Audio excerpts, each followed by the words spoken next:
Let's make sure stream is working.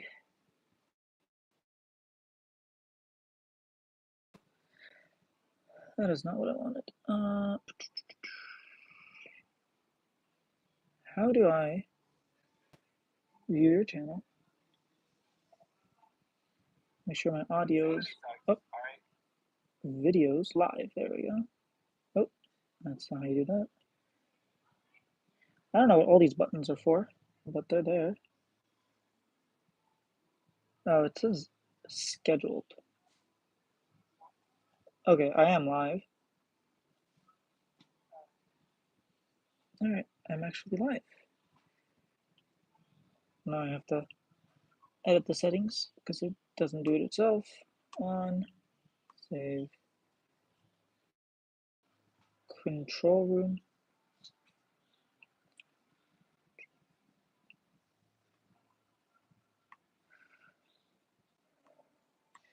Oh man. All right, there we go. Yeah, I think it says I'm live, but no sabe.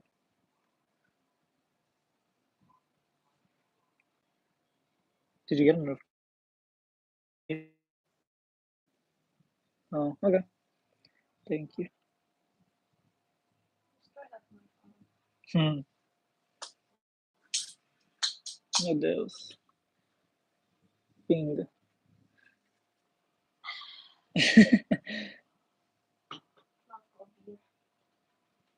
Ping is not beer. Yeah, I love it when my beer is warm and isn't beer.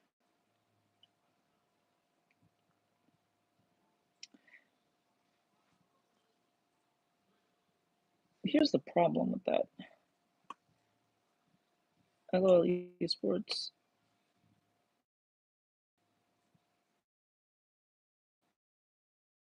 And then how do I see, is it standings? I'm trying to look up the bracket. There it is. Okay. So Matt plays, oh, it doesn't even tell you. What a useless bracket. I think the way it works is these two play, the loser has to play either Ping Gaming or PSG Talon. And it has to play SoftBanks probably, if I have to guess. I think that's what happens. And then Payne has to play, oh, that's only if they win. Yeah, I think Mad Lions are so screwed actually. I don't see how they can make it out of plans if everything goes to how I expect it to go, I suppose. Because the way it works is Mad Lions have to play Viking Esports, right? I'm assuming they're going to beat them. PSG is going to beat Payne, and then Mad has to play Payne. Has to play PSG. PSG is going to beat them, and then Mad Lions play if SoftBank Hawks, because I'm assuming that they're going to play 100 Thieves. 100 Thieves are going to advance, um, or they're going to play GAM. I think it kind of depends on what happens, but I think they have to play one or the other. And I just think both teams are better than Mad. So I actually don't think Mad Lions are making it out. I think they're gonna probably just win one series, and that's it.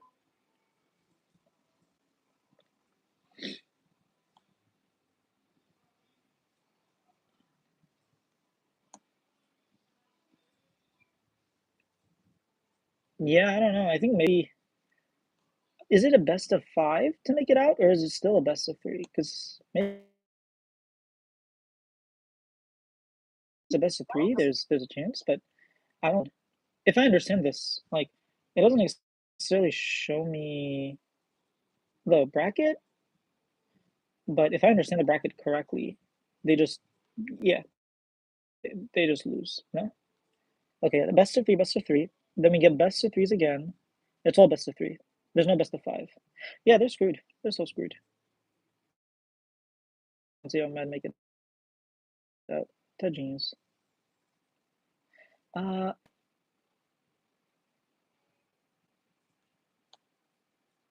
mm, Viewers may see. Okay. I'm actually going to talk about something other than that.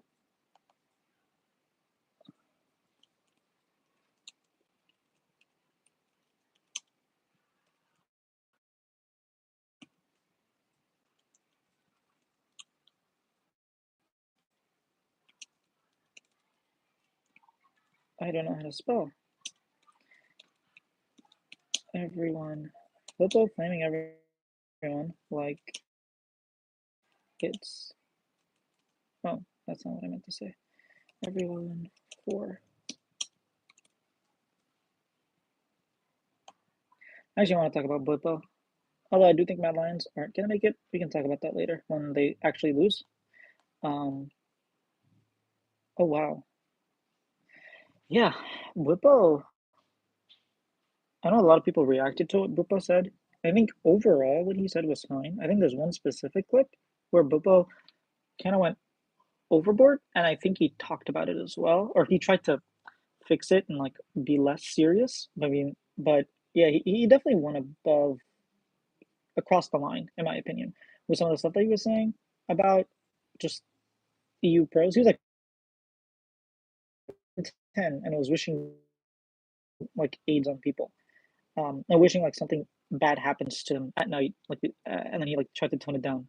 Um, but yeah, and then he he said that he apologized privately to some people, and I think that's just ridiculous for someone like him to go publicly and just berate people nonstop and say they shouldn't even be paid, and then go and be like, "Oh, I apologize to them privately." Like, no, if you flame someone publicly, you apologize privately. You apologize publicly. You don't do it privately. That's just, in my opinion, like a scaredy cat move. And even then, he say he apologized to like a specific person. He was like, the ones that I felt like I shouldn't have insulted, um, which makes me think like, oh, what if it wasn't? What if he wasn't a poly? Because one thing that happened was Bwipo was like airing out laundry that I don't know that Hillisang actually wanted, because he had met with Hillisang and he felt like the rest of the team didn't give Hillisang enough trust, or like thought that they knew better than Hilly, and basically he was kind of airing out that Hilly from a. Yeah, it's gonna be a very swift stream. Uh, okay, looks like I'm back. Am I back? Borges. I think so. It says I'm live. But yeah, if you guys don't know what he talked about, he went and he started flaming people left and right while he's playing. Um, whether it was solo queue or champs queue, he would do some reviews and be like, "How can you be an LEC player when you're making these levels of mistakes? So you're being passed." One thing is like he kept talking about players that were being passengers on in games and not doing what they needed to do, and like just going really really hard on them, especially when like I don't want to call them rookies, but they're not the most experienced players. And when you think of Bwipo's career, and when you think of Bwipo in 2022, when he was on probably the what do I say, like the best super team we've ever had in North America, the expected best super team in North America, he was a passenger. Like he did not do all the stuff that he's talking about. He was doing exactly what he was flaming everyone for doing like 2 years ago. And the fact that he can just pretend like it's the easy thing to do when he himself has fell into it like years into his career, I don't know. It leaves a sour taste in my mouth. I don't actually mind most of his rhetoric. I don't mind most of what he said. But the one clip where he goes off, I don't know exactly who was on, but the one clip where he just like asks like, "Oh, do you have AIDS? Because I'm pretty sure you do. I hope something genuinely happens bad to you." I think that's kind of crossing the line. Um, like I said, he did try to like backtrack and be like, because it feels like you're giving me AIDS, or what did he say? Like, I hope something genuinely bad, and then he was like, oh, I hope your pillow is warm, or something like silly. Uh, I say that when you're about to play the world championship, we've seen a lot less happen before, and was swift to give. Um, I don't know if it was Riot or if it was Cloud9 that fined him, but he definitely was fined, and he had to do a public apology for what he said, and what he's the spear shot was like not even close as bad in my opinion, as wishing someone's like physical harm come to someone. So you publicly do it, and then you probably apologize. That doesn't cut it in my opinion. So I don't know exactly what the other big thing people have been complaining or people have been saying I saw is that he got diagnosed with some sort of mental health condition, and people were using it to justify what he was doing because at some point he was crying, right? He was like on stream and he was crying and saying how like emotionally he felt and how he genuinely loves Hilly, blah blah blah. And the next moment he's flaming someone. There was a moment where he was like, "Oh, Merwin, I don't have any thoughts on this guy," and then goes and flames him like if I was a teammate of Merwin, I would be so embarrassed. If I was Merwin, I'd be so embarrassed. Like, how can you be a professional player and not be good at middle top or play so poorly? I don't have an opinion of him, by the way, but yeah, he's absolute trash. And then I don't know, like a couple days later, he goes on stream and says, "I respect him so much. I know I flamed him, but like, good job, guys." So he was like flip flopping, I guess, between his opinions, and people were like, "Oh, it's maybe he's bipolar, maybe he's this, maybe he's that." And I know he made an announcement. He was like, "Yeah, I know that I I talked to like a mental health professional, and he diagnosed me with someone." But like that doesn't justify what you did. That doesn't mean you don't have to apologize publicly. It doesn't mean you can just be like, "Oh, not my fault," right? At the end of the day, like it's something that you did that harmed people, and you should take responsibility for that. And he's shying away from the responsibility. He's always been the person to talk about taking responsibility. Like even in his flame, he's like, "Oh, how is this person? How's Vetio?" Which I kind of agree with. Like Vetio doesn't take the games by the reins, especially when he has leads, and he doesn't like transfer those leads to winning. He just kind of goes with the flow, I guess, which is something you don't want. Something that Perks historically has been able to do, which is even when he doesn't have a lead, he's able to make those plays that move the game forward. Was a criticism people had at Chovy, where he was like an amazing laner, but then doesn't do anything outside of the lane, um, and is just very passive. That's something that he has improved on, and like it's not easy to do, and he makes it sound like it's just very easy, which really it isn't. But like even though the criticism is valid, I forgot what point I was making. Oh well, I don't even know if half the point went through because I think it's lagging again. But yeah, Bwipo has been fun to watch at the very least. Um, I don't know. I don't think that. I don't know, we'll have to wait for the draw. I think FlyQuest can actually make it out of groups, but I am worried about Bwipo. I think he admits that he has a lot of flaws in this game, and I think the top laners this year are just so strong. Like breathe. Let me look at the power rankings because you have Keen on Genji, right? Like already you're losing to Genji. Like the chances of you winning seem kind of hard. You have Bin, who's probably the best top laner in the world right now. You have Doran. Doran's not the greatest top laner, so whatever. Maybe he can hold his own against Doran. You have 369. I would take 369 in a heartbeat. I think Broken Blade can have a good showing against him. You have Zeus, who's like one of the best, top laners in the world. Um, who else is like? I mean, that's already what? How many teams? 6 teams? 5 teams? Yeah, I think his breathe on Weibo. Zika, I don't know. He didn't have a great showing on LNG like this year. Last year he was like a lot more hyped. But even Oscar, like he's not bad. And yeah, I'm a little bit more worried for Fly than I was before, just because generally speaking, when you go to the World Championship, you want to have discipline. You want to have like your pocket picks that you're going to have. You want to be like very not stable, but like you want to have like a strategy, especially when you're playing with Inspired. You want to know what you want to do in the game, how to proceed the game forward, and you want to be like not tilting, right? And we saw what happens when FlyQuest tilt. They can definitely lose to PSG. Um, Obviously, PSG is a really good team, and they're even better now. And I fully expect them to make it out of play-ins and expect them to like. I'm pretty sure PSG can beat every single team from the West. They could probably beat a couple of the LPL teams. I don't know if they can be like TES, but I wouldn't be surprised if they beat like I don't know.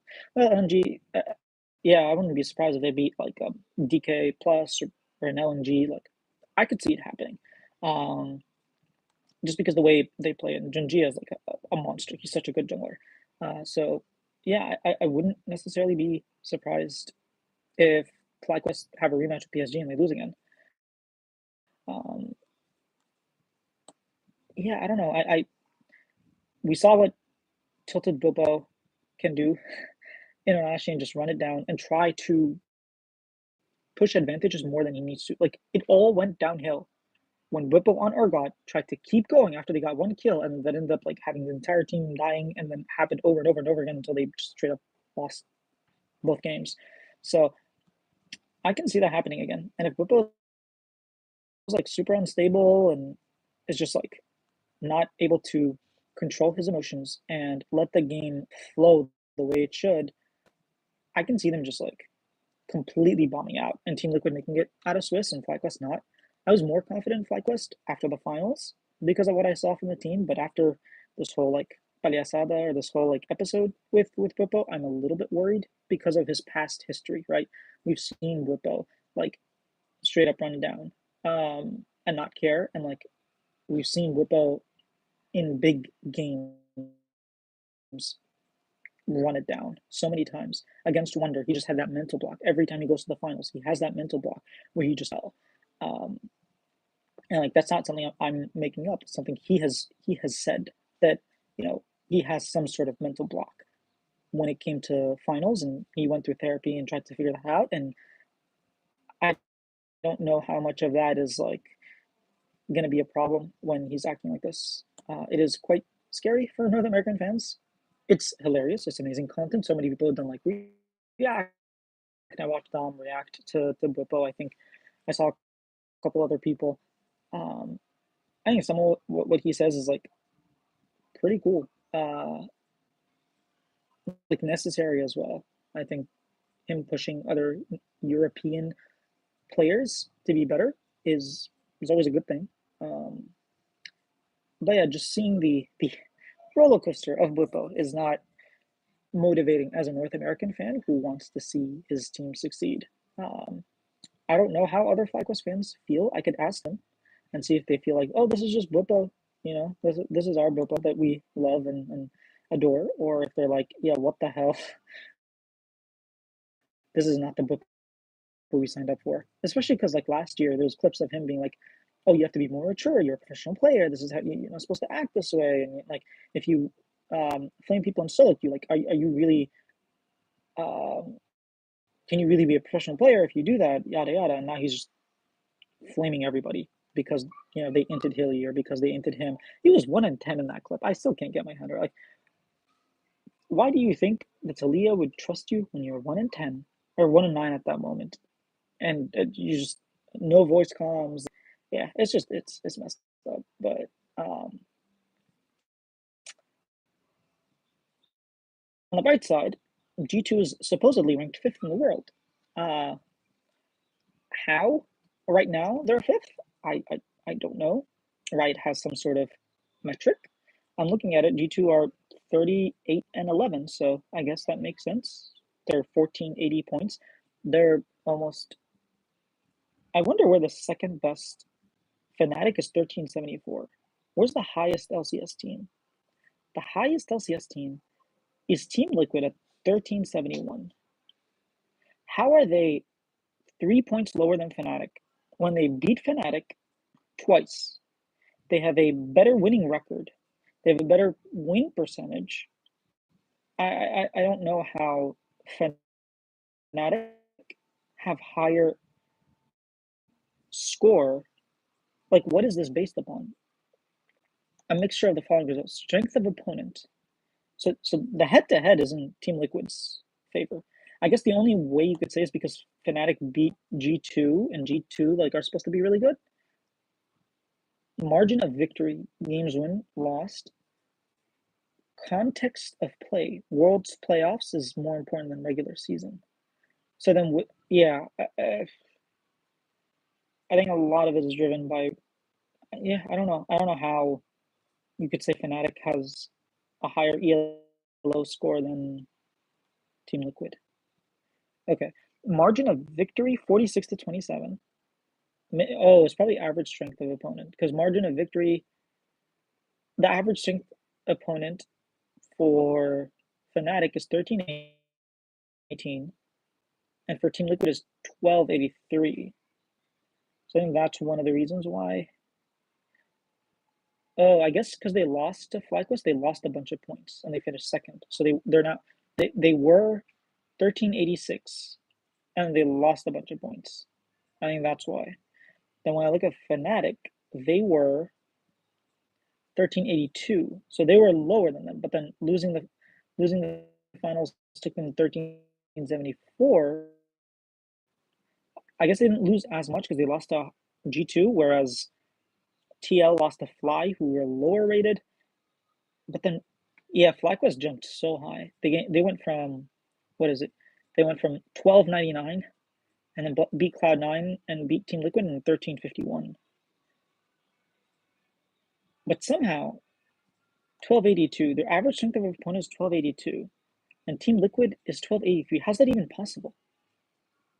I oh, I guess because international play. Yeah, this doesn't make much sense. International results in 2024, 2-4. Team Liquid, okay, when I look at EU, they're 4-5. That's probably a big reason why. Yeah, I still think putting Fnatic over Team Liquid when you lost to them twice and you lost to G2 like 3 times in the finals. I don't know, man. I wouldn't do that.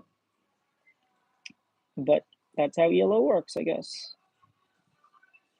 Why is BLG second? Shouldn't their strength of schedule just be, I guess because Worlds, T11 Worlds, and then this year, yeah, international results 2023, 21-6 for LPL, and 14-8 for LCK. I don't know. None of this makes sense to me. None of this makes sense to me. Oh, I'm not connected, am I? Oops.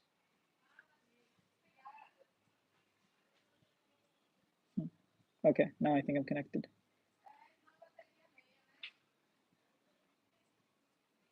Dang. There's over 1,000 points between the LEC and LLA. That sounds about right. I guess I could do, whatever.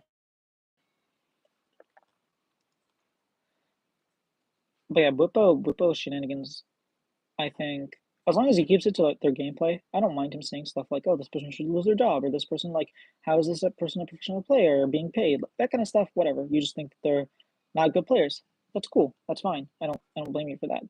But then wishing death on people is probably not the greatest thing.